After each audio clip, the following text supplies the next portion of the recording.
Good evening student, कैसे हैं आप सभी। आज जो हमारा टॉपिक है, ये टॉपिक है निर्धनता की अवधारणा। देखिए, मैं आपके एक पार्ट को लेके चल रही हूँ, सोशल प्रॉब्लम वाले, जो MA, BA, UGC net, set और हमारे सिविल सर्विसेज की परीक्षाओं में भी आता है। और कहीं ना कहीं इंटरव्यू के लिए ये जो है, ये ज्वलंत टॉपिक है। तो कई स्टूडेंट ने मुझे बोला था कि मैम, निर्धनता के ऊपर। तो ये निर्धनता की अवधारणा आज मैं तुम्हें बताने जा रही हूँ, पॉवर्टी। चलिए स्टार्ट करते हैं।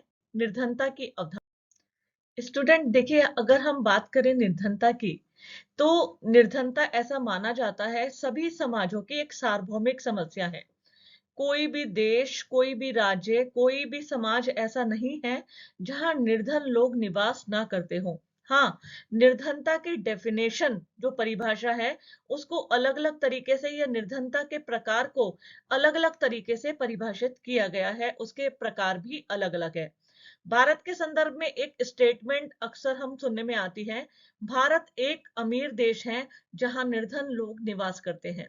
देखिए, भारत प्राचीन काल से ही सोने की चिड़िया कहा जाता रहा है, लेकिन संपत्ति और पूंजी का जो केंद्रीकरण है, वो कुछ ही लोगों के हाथ में रहता है, जिसके कारण यहाँ पे गरीबी, अशिक्षा अभी तक व्याप्त है। अगर हम निर्धनता की बात करें, तो निर्धनता की परिभाषा में निर्धनता से तात्पर्य बच्चों किससे लिया गया है? देखो, गरीबी जिसे कहते हैं, जो लोग अपनी दैनिक आवश्यकताओं को भी पूरा करने में सक्षम नहीं है। दैनिक आवश्यकताएं जैसे रोटी, कपड़ा और मकान। जैसे होता है ना, सर ढकने के लिए छत, खाने के लिए रोटी और बदन को ढकने के लिए वस्त्र। ऐसा कहा जाता है, जो लोग अपनी दैनिक, अपने और अपने बच्चों की दैनिक आवश्यकताओं को भी पूरा नहीं कर पाता, तो वो किस श्रेणी में आते हैं? वो निर्धनता की श्रेणी में आते हैं। देखिए, हर समाज में, मैंने तुम्हें बताया ना, हर समाज में निर्धनता की जो परिभाषा है, वो अलग अलग है। निर्धनता सभी समाजों की एक सार्वभौमिक समस्या है। अगर हम भारत के या अन्य देशों की बात करें, तो उसमें निर्धनता के मानक को अलग अलग निर्धारित किया गया है। अगर हम भारत की बात करें, देखिए, सबसे पहले निर्धनता, हम अगर भारत की बात करें, तो हमारी प्रागत सामाजिक संरचना में का जो ये है, ये परिणाम माना जाता है। क्यों माना जाता है? सामाजिक सामाजिक संरचना में ऐसा माना जाता है कि आधी से अधिक आबादी ऐसी है जो कि आर्थिक विकास के अवसरों से वंचित है। आर्थिक विकास के अवसर सबको नहीं मिल पाए हैं। देखिए, हमारी समाज का जो हमारा स्ट्रक्चर है, हमारी जो समाज की संरचना है, वो ऐसी है। आपको पता ही है, यहाँ धर्म, जाति के आधार पर विभाजन पाया जाता है। प्राचीन काल के या प्राचीन समय की बात करें, तो वहां पर संपत्ति का विभाजन, या जो संपत्ति होती थी, उसका आधार भी धर्म और जाति हुआ करते थे, जाति प्रमुख रूप से। तो जिस प्रकार हमारी सामाजिक संरचना थी, उसके निर्धारक और मानदंड, जो हमारे, जो मानदंडों को निर्धारक करते थे, जो नियम, प्राय, प्रथाएं थी, वो इस प्रकार की बनी हुई थी, जिसका दुष्परिणाम निर्धनता के रूप में, गरीबी के रूप में हमारे सामने है। आज अगर हम भारत में बात करें, भारत का एक बहुत बड़ा हिस्सा जो है, वो गरीबी की रेखा से नीचे जीवन यापन कर रहा है। बहुत से लोग समय समय पर ये कहते हैं कि लोग अब खुद रिस्पॉन्सिबल होते हैं गरीबी के लिए। लेकिन अगर आज मैं खुद देखिए, कई लोग क्या कहते हैं, कई विद्वान, की लोग गरीब हैं तो वो अपने कारण गरीब हैं। देखिए, मैं ये इस स्टेटमेंट से सहमत नहीं हूं। गरीब लोग जो है, वो अपने कारण गरीब हैं। कहीं ना कहीं हमारा सिस्टम, देखिए, हमारे यहाँ आरक्षण की व्यवस्था लागू की गई है, लेकिन यदि हम आरक्षण के पन्नों को खंगालें, तो उस खंगालने से पता चलता है एससी, एसटी, ओबीसी। मैं एक प्रोफेसर हूं, मैं नंबर ऑफ स्टूडेंट अपने ऐसे जानती हूं कि जो चाह के भी आगे नहीं बढ़ पाते, उनका बैकग्राउंड इतने गरीब होते हैं। मैंने कई लोगों के लिए खुद स्वयं प्रयास किया है, लेकिन वो अपनी दशा सुधार नहीं पाते। उसका टोटली रिस्पॉन्सिबल कहीं ना कहीं क्या है? जो लोग एससी हैं, वो लोग अपने रिश्तेदारों, अपने बच्चों के लिए काम करते हैं, जो ऊंचे ऊंचे पदों पर पहुंच गए हैं, जो एसटी है।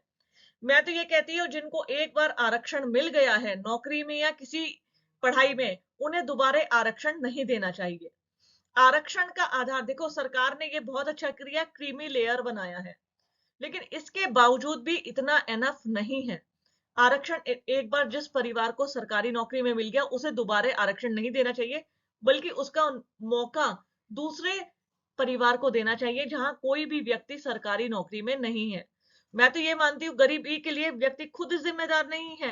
कहीं ना कहीं हमारे सिस्टम में जो ये रूल बने हैं, जो बाइफरकेशन किया गया है आरक्षण का बंटवारा किया गया है, उसको, जैसे सरकार ने एनईपी के तहत शिक्षा को सुधारने की प्रयास की, मैं तो कहती हूँ कि आरक्षण के तहत वो इस चीज को, यदि सिस्टम को सुधारे तो निश्चित रूप से भारत में गरीबी के मानक बदलेंगे। तो अगर हम बात करें भारत में जो गरीबी का निर्धारण है या गरीबी की जो बात होती है, गरीबी की बात कहीं ना कहीं व्यक्ति जो अपनी दैनिक आवश्यकताओं को पूरा नहीं कर पाता उस संदर्भ में की जाती है। अगर हम कॉन्सेप्ट ऑफ पॉवर्टी यानी निर्धनता की अवधारणा की बात करें, साथ ही साथ इसकी परिभाषाओं की बात करें, देखिए यहाँ मैंने कुछ समाजशास्त्रियों के या कुछ ऐसे विद्वानों के नाम लिखे हैं जिन्होंने गरीबी को, निर्धनता को परिभाषित किया है। जैसे कि मैंने स्टार्टिंग में ही बताया था, ऐसा माना जाता है जब व्यक्ति अपनी दैनिक आवश्यकताओं को पूरा करने में सक्षम नहीं होता तो वो निर्धन माना जाता है।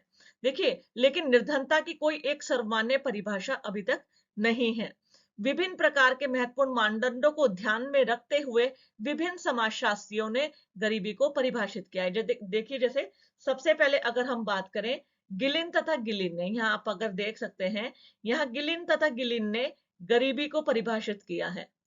गिलिन तथा गिलिन के अनुसार निर्धनता वह दशा है जिसमें एक व्यक्ति अपर्याप्त या विचारहीन व्यय के कारण अपने जीवन स्तर को ऊंचा नहीं रख पाता, जिससे उसकी शारीरिक मानसिक कुशलता बनी रह सके और वह उसके आश्रित समाज के स्तर के अनुसार जिसका वह सदस्य है जीवन व्यतीत कर सके। देखिए, बहुत स्पष्ट रूप में गिलिन तथा गिलिन ने गरीबी को परिभाषित किया है। उन्होंने कहा ये ऐसी दशा है जिसमें एक व्यक्ति अपर्याप्त आय, मतलब उसकी आय जो होती है वो सक्षम नहीं होती। एक तरह से कई बार बेरोजगार या आय विहीन व्यक्ति भी इसमें आते हैं।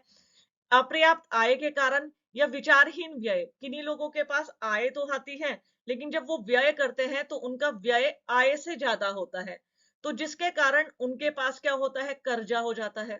ठीक है, उनके पास उनकी दयनीय स्थिति हो जाती है, वे अपने जीवन स्तर को ऊंचा नहीं रख पाते और उनकी शारीरिक मानसिक कुशलता भी नहीं रह सकती। उसके कारण वह अपना और अपने परिवार का और साथ ही साथ आश्रित समाज के अनुसार जिसमें वो सदस्य हैं वो जीवन व्यतीत नहीं कर पाते। ऐसी स्थिति को गिलिन तथा गिलिन ने क्या कहा है, निर्धनता बोला है। नेक्स्ट है गोडार्ड के अनुसार, नेक्स्ट डेफिनेशन ये आप देख सकते हैं। गोडार्ड के अनुसार, गोडार्ड ने कहा है कि निर्धनता उन वस्तुओं का अभाव या अपर्याप्त पूर्ति है जो एक व्यक्ति तथा उसके आश्रितों के स्वास्थ्य तथा कुशलता को बनाए रखने के लिए आवश्यक है।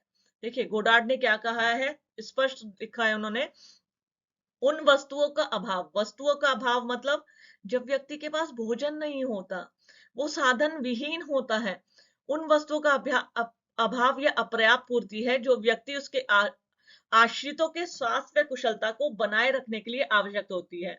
स्वास्थ्य और कुशलता को आवश्यक बनाए रखने के लिए रोटी, कपड़ा और मकान, जब व्यक्ति के पास ये सब चीजों का अभाव होता है तो वो क्या होता है, वो निर्धन होता है।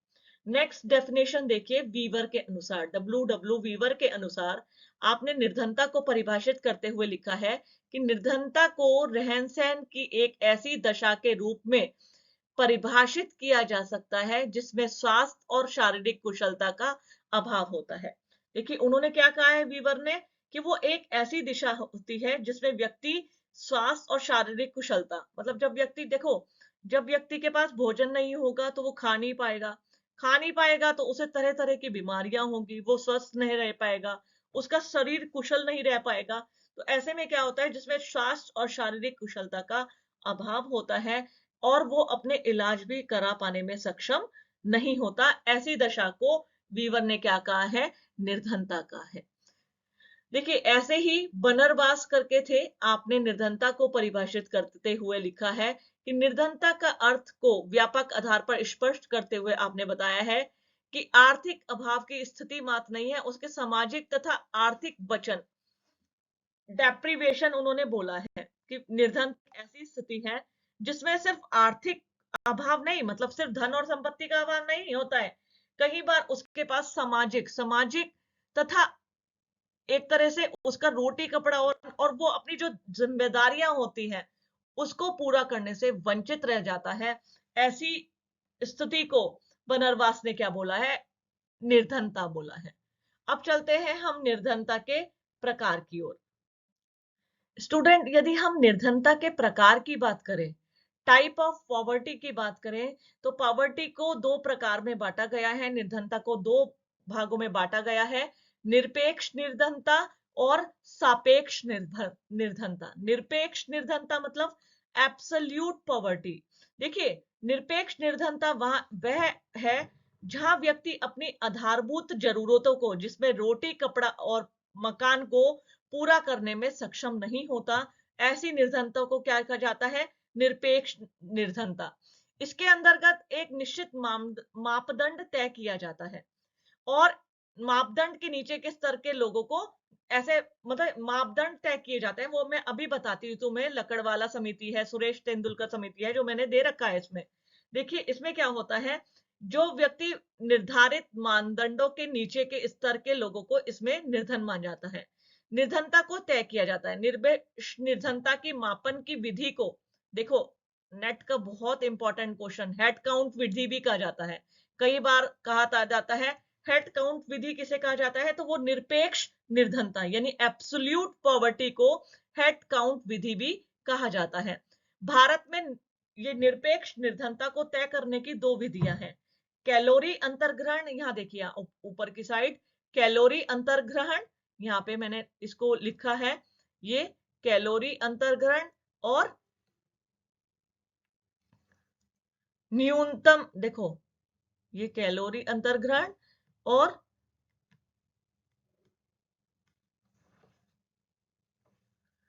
न्यूनतम उपभोग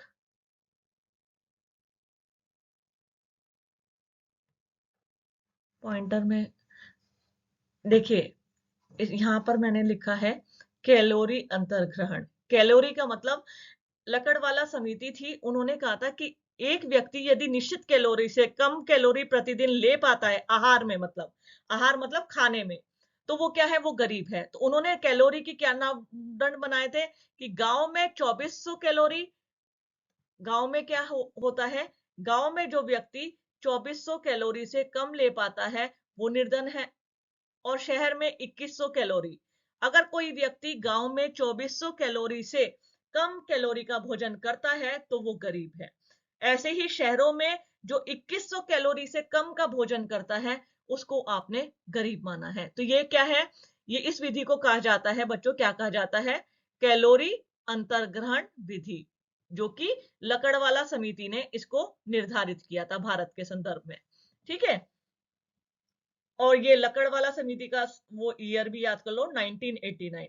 1989 में लकड़वाला समिति का गठन किया गया। इस समिति ने क्या बोला कि गांव में 2400 कैलोरी से प्रतिदिन और शहरों में 2100 कैलोरी से प्रतिदिन अगर कोई व्यक्ति आहार लेता है तो वो गरीब है।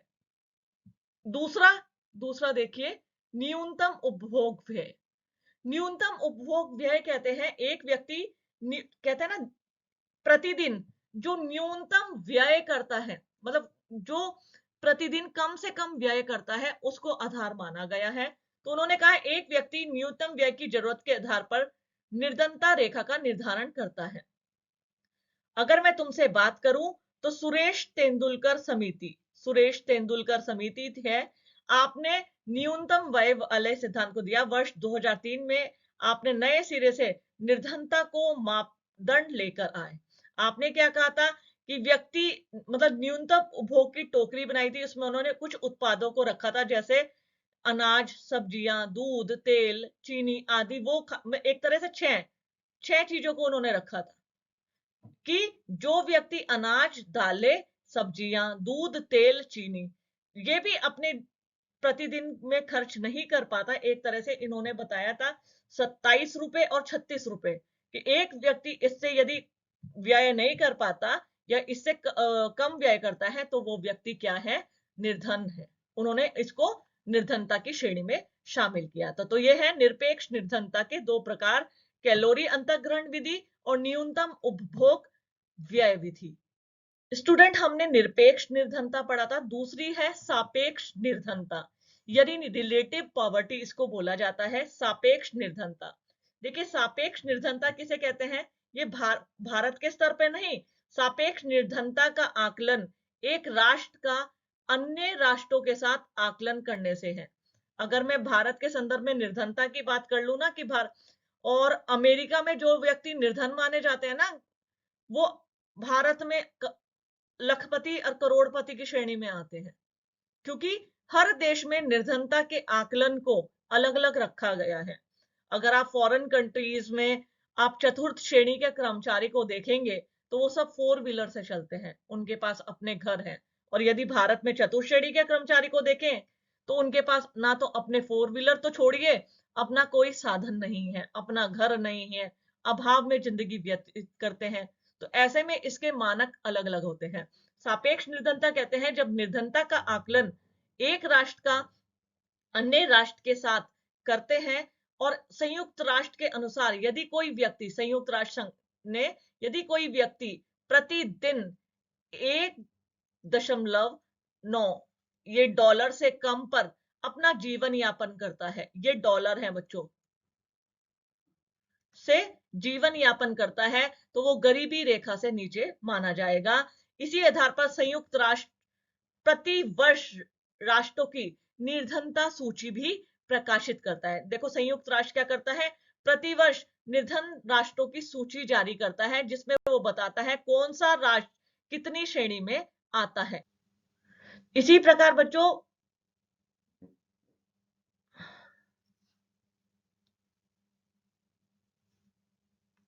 तो ये हमने निर्धनता के प्रकार पढ़े थे, सापेक्ष निर्धनता और निरपेक्ष निर्धनता।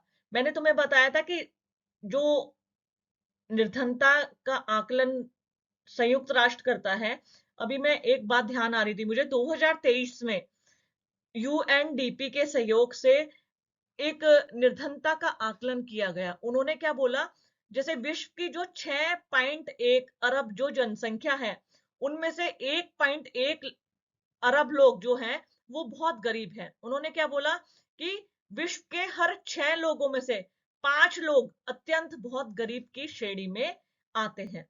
तो चलिए अब चलते हैं भारत में निर्धनता की समस्या। देखिए, भारत में निर्धनता की समस्या क्यों एक समस्या बनी हुई है, उसके रीजन जानते हैं। सबसे पहला, भारत में अपर्याप्त पोषण। देखिए, हालांकि अगर मैं ये देखूं, ये काफी पहले के बने हुए हैं, लेकिन कहीं ना कहीं फिर भी जो होता है, जिनका आकलन किया जाता है, वो इसके आधार पर किया जाता है। देखिए, भारत में आज अधिकांश व्यक्ति कुपोषण के शिकार हैं। हरी सब्जियां, गेहूं, दूध, मछली, अंडा, अन्य विटामिन युक्त पदार्थ, कहने का मतलब उन्हें निश्चित कैलोरी वाला भोजन मिल ही नहीं पाता, जिससे क्या होता है, वो अपना और अपने परिवार का भरण पोषण नहीं कर पाते और कुपोषण के शिकार हो जाते हैं। तो ऐसे में भारत में जो अपर्याप्त पोषण है, ये भी निर्धनता का जो है वो एक भीषण समस्या है। दूसरा, अगर हम देखें प्रति व्यक्ति आय, पर कैपिटा इनकम जिसको बोलते हैं, पर कैपिटा इनकम, भारत में प्रति व्यक्ति आय, यहाँ निर्धनता की समस्या को समझा जा सकता है। जैसे ये कुछ पुराने आंकड़े थे, 2004 में प्रति व्यक्ति आय जो थी 25,716 थी, ठीक है, जो कि पहले, बहुत पहले 1999 2000 में 20,724 थी। देखिए, अगर हम बात करें यहाँ पे प्रति व्यक्ति पर कैपिटा इनकम है, अगर आप इसको अमेरिका या यूरोपियन कंट्री से देखें तो ये कई गुना कम है। वहां की पर कैपिटा इनकम यहाँ के अमीर लोगों की जो इनकम होती है ना, उसके इक्वलेंट होती है, उनके, जिन्हें हम मल्टीनियर कहते हैं। तो कैसे में ये जो असमानता है, इनइक्वालिटी है, तो ये कहीं ना कहीं इस गरीबी को जन्म देती थी। और जबकि ये तो हम ऊपर कंट्रीज को देख रहे हैं, यदि हम और अपने से नीचे की कंट्रीज में जाएं, जैसे पाकिस्तान को देखें, बांग्लादेश को देखें, श्रीलंका को देखें, ऐसे ऐसे कंट्री, अफ्रीकन कंट्रीज में जाएं, तो वहां की स्थिति तो बहुत ज्यादा दयनीय है। वहां खाद्य पदार्थ इतने महंगे हैं, आम लोगों की पहुंच खाद्य पदार्थों तक है ही नहीं। हमारी सरकार ने तो फिर भी, अगर हम देखें, जो कोरोना का काल आया था, और आज भी मैं देखती हूँ लोगों को, जैसे मैं आसपास ऑब्जर्व करती रहती हूँ, जैसे मेरे यहाँ भी मेड आती है, तो वो बताते हैं हमें प्रतिमाह जो होता है राशन से अनाज मिलता है। मैं ये देखती हूँ एक परिवार के लिए 25 किलो जैसे चावल, गेहूं जो होते हैं, जिसे कहते हैं ना, वो अपनी दैनिक आवश्यकताओं को पूरा कर सकते हैं।